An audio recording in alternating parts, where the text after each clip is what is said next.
بسم اللہ الرحمن الرحیم۔ السلام علیکم۔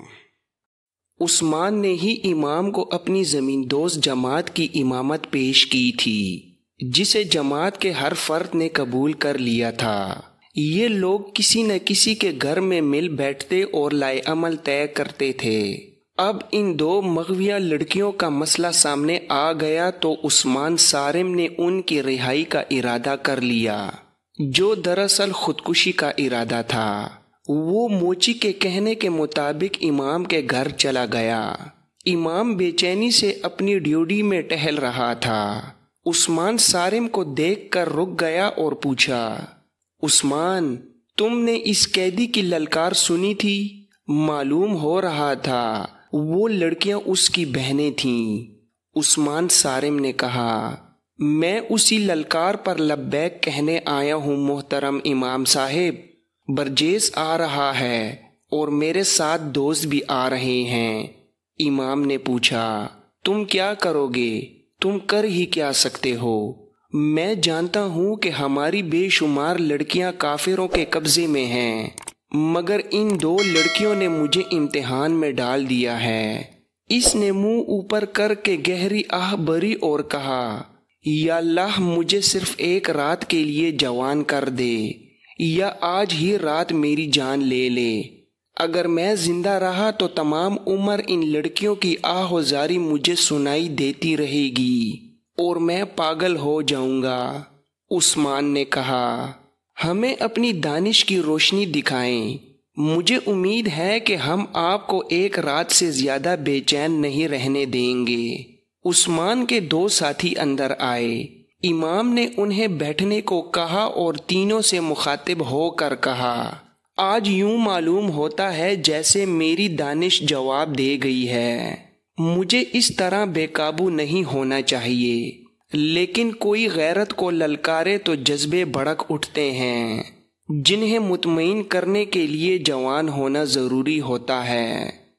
لیکن میرے بچوں، میں بہت بوڑھا ہو گیا ہوں، مجھ میں اب برداشت کی قوت نہیں رہی۔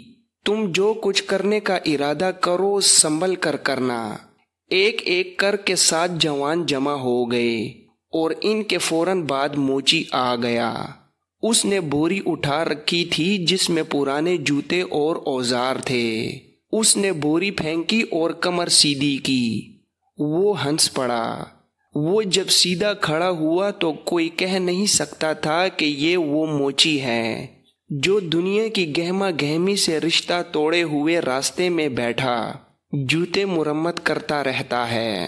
اس وقت جب وہ امام کے گھر میں تھا اور دروازہ بند ہو چکا تھا تو وہ موچی نہیں بلکہ برجیس تھا، علی بن سفیان کے محکمہ جاسوسی کے ایک خفیہ شعبے کا تجربہ کار اور نہایت عقل مند جاسوس۔ اس نے امام سے کہا، یہ لڑکے آج ہی ان دونوں لڑکیوں کو صلیبیوں کی قید سے آزاد کرانے پر تلے ہوئے ہیں۔ اس کام میں صرف پکڑے جانے کا یا ناکامی کا ہی خطرہ نہیں بلکہ یقینی موت کا خطرہ ہے۔ ایک نوجوان نے کہا، ہم یہ خطرہ قبول کرتے ہیں محترم برجیس، آپ اس فن کے استاد ہیں، ہماری رہنمائی کریں۔ برجیس نے کہا، اگر عقل کی بات سنیں تو میں ایک مشورہ دینا چاہتا ہوں۔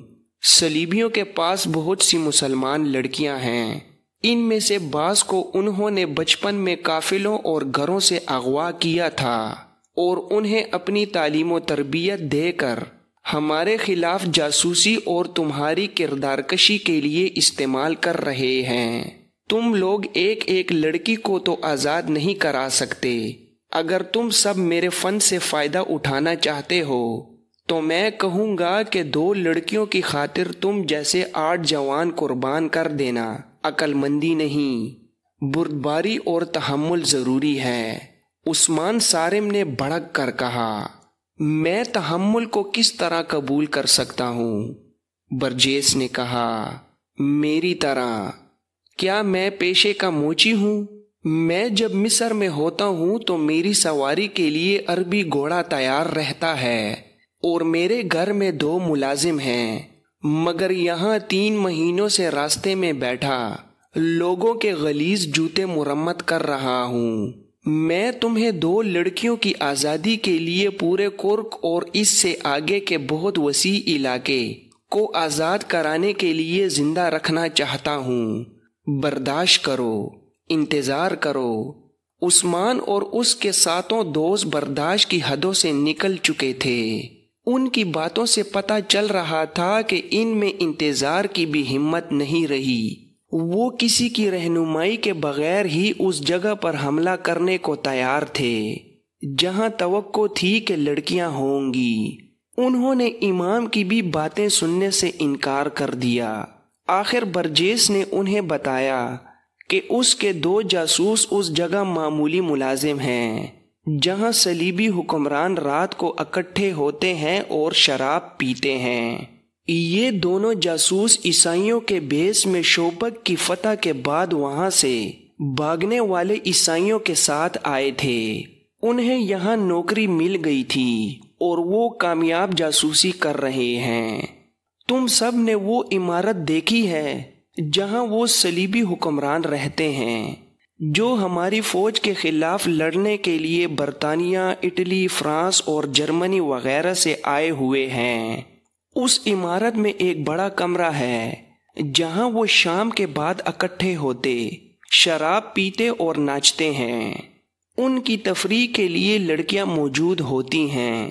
وہ آدھی رات تک وہاں ادھم مچاتے رہتے ہیں۔ تم نے دیکھا ہے کہ وہ جگہ ذرا بلندی پر ہے جہاں سے پورا شہر نظر آتا ہے۔ وہاں فوج کا پہرا بھی ہوتا ہے۔ اس عمارت تک پہنچنا ممکن نہیں۔ کوئی عام آدمی بلکہ کوئی خاص شہری بھی اس عمارت کے قریب نہیں جا سکتا۔ میں یہ معلوم کر سکتا ہوں کہ یہ 2 لڑکیاں کہاں ہوں گی، مگر ان تک رسائی کا طریقہ صرف یہ ہے کہ ہماری فوج باہر سے ابھی حملہ کر دے۔ اس صورت میں تمام حکمران اور فوجی حکام اس عمارت سے چلے جائیں گے اور حملہ روکنے میں لگ جائیں گے، مگر آج رات حملہ نہیں ہو سکتا۔ یہ بھی نہیں کہا جا سکتا کہ صلاح الدین ایوبی کب حملہ کریں گے۔ ضرورت حملے کی ہے۔ امام نے برجیس سے وضاحت چاہی۔ دوسرے لفظوں میں ضرورت یہ ہے کہ اس عمارت میں جو لوگ ہیں وہ وہاں سے چلے جائیں اور لڑکیاں وہیں رہ جائیں۔ اس صورت میں آپ یہ کہنا چاہتے ہیں کہ ہمارے بچے اس عمارت میں داخل ہو کر لڑکیوں کو اٹھا لائیں۔ برجیس نے اپنے تجربے کی بنا پر خود اعتمادی سے کہا، جی ہاں، اگر شہر کے اندر کوئی بڑا ہی شدید اور خطرناک قسم کا ہنگامہ ہو جائے یا کہیں آگ لگ جائے اور آگ بھی جنگی ساز و سامان کو لگے تو شاید حکمران اور دیگر لوگ وہاں سے نکل کر موقع واردات پر چلے جائیں۔ برجیس گہری سوچ میں کھو گیا۔ اس نے عثمان صارم اور اس کے ساتھیوں کو باری باری دیکھا اور کچھ دیر بعد کہا، ہاں میرے مجاہدوں، اگر ایک جگہ آگ لگا سکتے ہو تو لڑکیوں کی رہائی کی صورت پیدا ہو سکتی ہے۔ عثمان صارم نے بے صبر ہو کر پوچھا، جلدی بتاؤ محترم، کہاں آگ لگانی ہے؟ کہو تو سارے شہر کو آگ لگا دیں۔ برجیس نے کہا، تم سب نے وہ جگہ دیکھی ہے جہاں صلیبیوں کی فوج کے گھوڑے بندے رہتے ہیں۔ وہاں اس وقت کم و بیش 600 گھوڑے ایک جگہ بندے ہوئے ہیں، باقی مختلف جگہوں پر ہیں۔ ان کے قریب اتنی ہی تعداد میں اونٹ بھی بندے ہوئے ہیں۔ ان سے ذرا ہی پرے گھوڑوں کے خشک گھاس کے پہاڑ کھڑے ہیں۔ اس سے تھوڑا ہٹ کر فوج کے خیموں کے ڈھیر پڑے ہیں۔ وہاں گھوڑا گاڑیاں بھی کھڑی ہیں اور ایسا سامان بے شمار پڑا ہے جسے فوراً آگ لگ سکتی ہے، مگر اس کے ارد گرد سنتری گھوم پھر رہے ہوتے ہیں۔ وہاں سے رات کے وقت کسی کو گزرنے کی اجازت نہیں۔ اگر تم اس گھاس اور خیموں کے انباروں کو آگ لگا سکو تو میں یقین سے کہتا ہوں کہ صلیبی حکمران ساری دنیا کو بھول کر وہاں پہنچ جائیں گے۔ گھاس، کپڑے اور لکڑی کے شعلے آسمان تک جائیں گے۔ سارے شہر پر خوف طاری ہو جائے گا۔ آگ لگانے کے ساتھ ہی اگر تم زیادہ سے زیادہ گھوڑوں کو کھول دو تو وہ ڈر کر ایسا بھاگیں گے کہ لوگوں کو کچلتے پھریں گے، مگر سوچنا یہ ہے کہ آگ کون لگائے گا، گوڑے کون کھولے گا، اور آگ لگانے کے لیے وہاں پہنچا کس طرح جائے گا۔ ایک نوجوان نے کہا، فرض کرو آگ لگ گئی، اس عمارت میں تم میرے بغیر نہیں جا سکو گے، وہاں میرے 2 ساتھی موجود ہیں، وہ مجھے بتا دیں گے کہ لڑکیاں کہاں ہیں، مگر یہ بھی سوچ لو کہ لڑکیوں کو اٹھا لائیں گے تو انہیں کہیں چھپانا بھی ہوگا، اور اس کے بعد کر کے مسلمانوں پر قیامت ٹوٹ پڑے گی۔ صلیبی یقین ہی نہیں کریں گے کہ یہ مسلمان کے سوا کسی اور کا کام ہو سکتا ہے۔ امام نے کہا، مسلمان پہلے کون سے آرام میں ہیں؟ میں مشورہ دیتا ہوں کہ ہم یہ کام کر گزریں۔ صلیبیوں کو معلوم ہو جانا چاہیے کہ مسلمان کتنا ہی مجبور اور بے بس کیوں نہ ہو، وہ غلام نہیں رہ سکتا، اور اس کا وار جگر چاک کر دیا کرتا ہے۔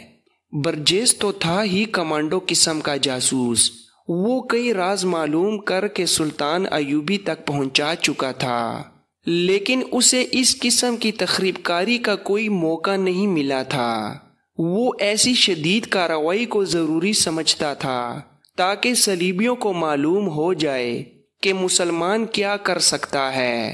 اس نے عثمان صارم اور اس کے ساتھیوں کو سمجھانا شروع کر دیا کہ انہیں کیا کرنا ہے۔ اس سلسلے کی 2 کڑیاں بہت نازک تھیں۔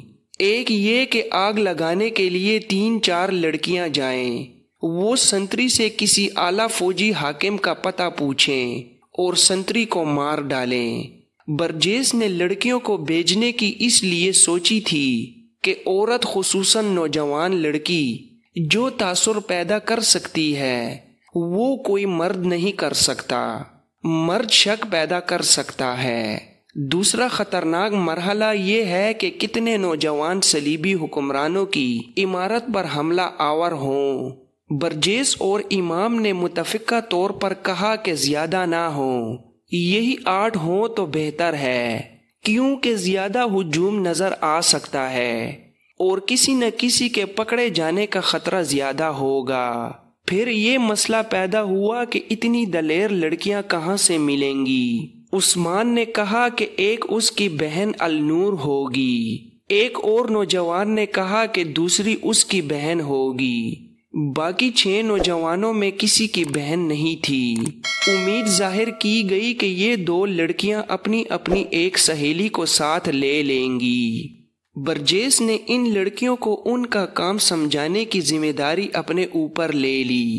سورج غروب ہو گیا تھا اور امام مسجد ایک طرف چلا گیا، باقی سب ایک ایک کر کے باہر نکلے۔ سب سے آخر میں برجیس باہر نکلا۔ وہ پھر وہی موچی تھا جسے کچھ خبر نہیں تھی کہ اس کے ارد گرد کیا ہو رہا ہے۔ وہ جھکا جھکا اس طرح مری ہوئی چال چلا جا رہا تھا جیسے ساری دنیا کے رنج و غم کا بوجھ اس کے کندھوں پر گر پڑا ہو۔ عثمان اپنے گھر سے ابھی کچھ دور تھا کہ اسے رینی الیگزینڈر مل گئی۔ وہ عثمان کی بہن النور کی گہری سہیلی بنی ہوئی تھی۔ دونوں بہن بھائی چاہتے تھے کہ وہ ان کے گھر نہ آیا کرے، لیکن عثمان اسے اچانک گھر آنے سے روک کر کسی شک میں نہیں ڈالنا چاہتا تھا۔ رینی اس کے ساتھ بے تکلف ہونے کی کوشش کیا کرتی تھی، جس سے عثمان کو یہ خیال بھی آتا تھا کہ وہ اس کا کردار خراب کر کے اس کا قومی جذبہ مارنا چاہتی ہے۔ اس شام رینی راستے میں مل گئی۔ اس نے مسکرا کر دیکھا اور رکنا نہ چاہا، مگر رینی رک گئی اور اس کا راستہ روک لیا۔ عثمان کو ایسا کوئی ڈر نہیں تھا کہ وہ مسلمان ہے اور ایک عیسائی لڑکی کے ساتھ راز و نیاز کی باتیں کرتا پکڑا گیا تو سزا پائے گا۔ وہ جانتا تھا کہ صلیبی اور یہودی انہیں دیکھ کر خوش ہوں گے کہ ان کی ایک لڑکی مشتبہ مسلمان نوجوان کو اپنا گرویدہ بنا رہی ہے۔ وہ بھی رک گیا اور بولا، میں ذرا جلدی میں ہوں رینی۔ رینی نے دوستانہ لہجے میں کہا، تمہیں کوئی جلدی نہیں عثمان، کیا تم اتنی آسانی سے مجھ سے پیچھا چھڑا سکو گے؟ میں تم سے پیچھا چھڑانے کی تو نہیں سوچ رہا۔ رینی نے مسکرا کر کہا، جھوٹ نہ بولو عثمان، میں تمہارے گھر سے آ رہی ہوں۔ تمہاری بہن نے مجھے صاف کہہ دیا ہے کہ یہاں اب کم آیا کرو۔ عثمان ناراض ہوتا ہے۔ کیوں عثمان؟ یہ بات تم نے خود کیوں نہ کہی؟ عثمان کی ذہنی حالت کچھ اور تھی۔ وہ جلدی میں تھا اور اس کے جذبات بڑکے ہوئے تھے۔ وہ ٹالنے کے لیے کوئی موزوں جواب نہ سوچ سکا۔ اس کے منہ سے وہی بات نکل گئی جو اس کے دل میں تھی۔ اس نے کہا، رینی، معلوم نہیں میں خود کیوں نہ تمہیں کہہ سکا کہ ہمارے گھر نہ آیا کرو۔ اب سن لو، ہماری آپس میں کتنی ہی محبت کیوں نہ ہو، ہم قومی لحاظ سے ایک دوسرے کے دشمن ہیں۔ تم ذاتی محبت کی بات کرو گی مگر میں قومی محبت کا قائل ہوں جو صلیب اور قرآن مجید میں کبھی پیدا نہیں ہو سکتی۔ یہ میرا وطن ہے۔ تمہاری قوم یہاں کیا کر رہی ہے؟ جب تک تمہاری قوم کے آخری آدمی کا بھی وجود یہاں رہے گا ہم ایک دوسرے کے دوست نہیں بن سکتے۔ میرے دل میں جو کچھ تھا وہ تمہیں بتا دیا، رینی نے کہا، اور میرے دل میں جو کچھ ہے وہ بھی سن لو۔ میرے دل سے تمہاری محبت نہ صلیب نکال سکتی ہے نہ قرآن مجید۔ میں جب تک تمہیں دیکھ نہ لوں مجھے چین نہیں آتا۔ تمہیں مسکراتا دیکھتی ہوں تو میری روح بھی مسکرا اٹھتی ہے۔ سن لو عثمان، اگر تم نے مجھے اپنے گھر آنے سے روکا تو ہم دونوں کے لیے اچھا نہیں ہوگا۔ عثمان صارم نے تحمل سے کہا، تم مجھے دھمکی دے سکتی ہو، تم حکمران قوم کی لڑکی ہو نا؟ رینی نے کہا، اگر میرے دماغ میں حکمرانی کا نشہ ہوتا تو تم یہاں نہ کھڑے ہوتے، قید خانے میں گل سڑ رہے ہوتے۔ تم یہ سمجھے بیٹھے ہو کہ مجھے تمہارے متعلق کچھ معلوم نہیں۔ کہو تو تمہاری زمین دوز کارروائیوں کی تفصیل سنا دوں۔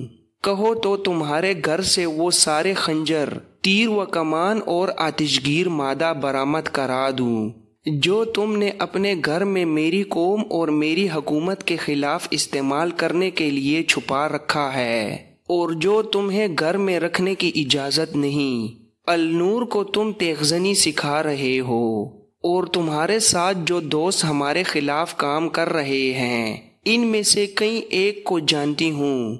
لیکن عثمان، تم نہیں جانتے کہ تمہارے اور قید خانے کے درمیان میرا وجود حائل ہے۔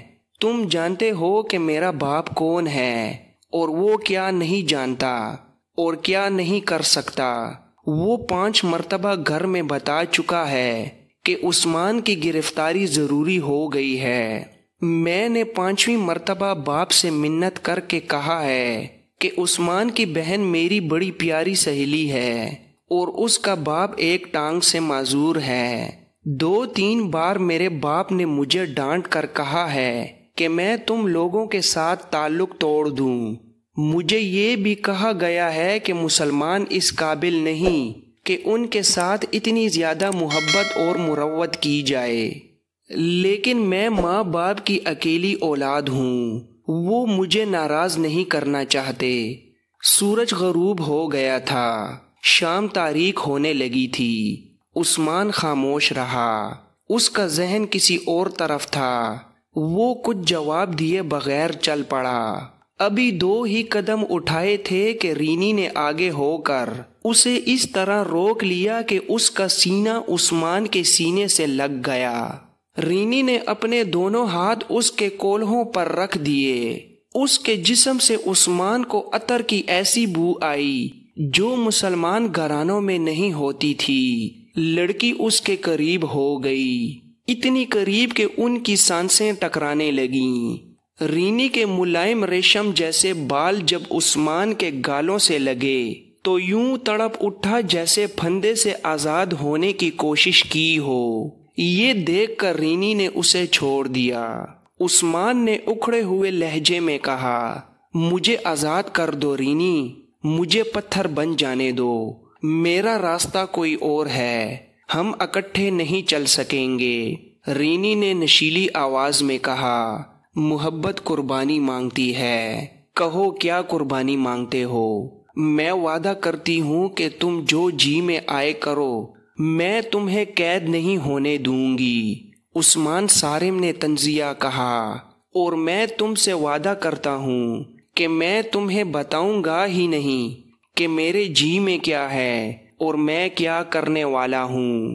میں تمہارے اس حسین جسم اور ریشمی بالوں کے جادو میں نہیں آؤں گا۔ رینی نے کہا، تو پھر مجھے ثابت کرنا پڑے گا کہ میں تمہارے لیے قربانی دے سکتی ہوں۔ جاؤ عثمان، تم جلدی میں ہو، لیکن میں تمہارے گھر آنے سے باز نہیں آؤں گی۔ عثمان دوڑ پڑا اور رینی اسے دیکھتی رہی اور آہ بھر کر چلی گئی۔ عثمان گھر میں داخل ہوا تو برجیس وہاں پہنچ چکا تھا۔ عثمان اندر چلا گیا اور اپنے باپ، ماں اور النور کو تفصیل سے بتایا کہ صلیبیوں نے مسلمانوں کا ایک قافلہ لوٹا ہے اور 2 لڑکیوں کو بھی ساتھ لے آئے ہیں۔ اس نے تمام تر واقعہ سنا کر کہا، وہ اپنے ساتھیوں کے ساتھ ان لڑکیوں کو آزاد کرانے جا رہا ہے اور اس مہم میں النور کی بھی ضرورت ہے۔ عثمان کے باپ کی ٹانگ صلیبیوں کے خلاف لڑتے ہوئے جوانی میں کٹ گئی تھی اور وہ باقی عمر اس افسوس میں کاٹ رہا تھا کہ وہ لڑائی کے قابل نہیں رہا۔ اس نے عثمان سے کہا، بیٹا، تم نے اگر اتنے خطرناک کام کا ارادہ کر لیا ہے تو مجھے یہ سننا نہ پڑے کہ تم نے اپنے ساتھیوں کے ساتھ غداری کی ہے۔